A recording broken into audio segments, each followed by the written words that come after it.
Hello, I'm happy to say my voice works again, and I'm here to do a week 10 video. So for week 10, there's a little bit more to the project. Actually, you may have already seen that. We have one more section of my math lab, section 8.5, and it's time to start studying for the test. And the last thing is a little group discussion on the chapter. So if we take a look at the week 10 module, you can see all this stuff here. 8.5 is here, and the 8.5 homework. A couple little notes. Again, next week is the finance test.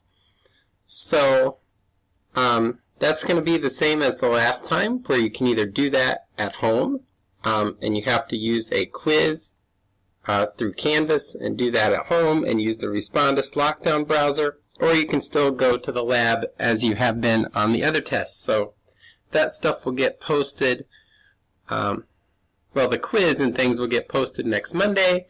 I think the test is already in my math lab. If you want to go take it in the testing center, that's already available. Here is the finance chapter wrap-up. That's the discussion. You're in the same groups that you were for the quiz last week. And it's pretty straightforward thing. Something you learned in the chapter, your biggest problem that you had in the chapter, and an upload of the note card you're going to take in for the test, or the sheet of paper, whatever you're using. So that's probably the biggest work that you have to do, but I'm kind of making you study a little bit ahead of time by making that note card. Let's look at the week 10 project work. This was already included here last time. It should be noted, this is really the last of the new work on the project. The only thing that we'll have left is making a presentation. There is not a modeling part of the project anymore. There used to be. I didn't like it. I got rid of it, and I haven't come up with a replacement. So the project is kind of turned off after this week as we churn through the modeling chapter for a few weeks. And then at the end of the course, you'll come back and make a PowerPoint presentation or some other sort of presentation. There's actually, I kind of want to reward you if you want to make a video presentation. We'll talk about that. But for now, week 10, let's say you had to drastically decrease your trips budget, list 3 things you could do, and calculate a savings estimate. You can go kind of wild here. So you could eliminate entire parks. Like, let's say, well, what if I cut it down to 3 parks? How would that change my budget? And just do some estimates. You don't have to, like, go too crazy. You know, maybe you could substitute one of your parks with a closer one.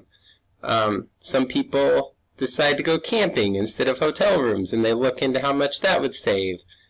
You can't sleep in your car. We're not going to let that happen. This needs to be a safe experience. But you could price, like, the KOA and a tent versus, you know, hotels. You could cut down your food budget, things like that. And you might come up with other things. And then the second question, if you started with 10% down and you made monthly payments into an account earning 2% interest for 3 years, how much would your monthly payment have to be to reach the cost of your trip? So for example, if $2,500 is your total budget, you would start with $250 in the account for 36 months, 2% interest, figure out what your monthly payment would have to be. This is a problem to use the TVM solver on the calculator, right? And you're looking for that monthly payment. So that's good practice on using that.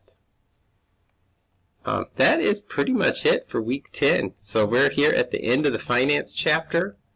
So hopefully you have good luck with that. And I'll be back next week. There probably won't be a video next week, actually, as you'll just be taking the test. But I'm here if you need me, and thanks.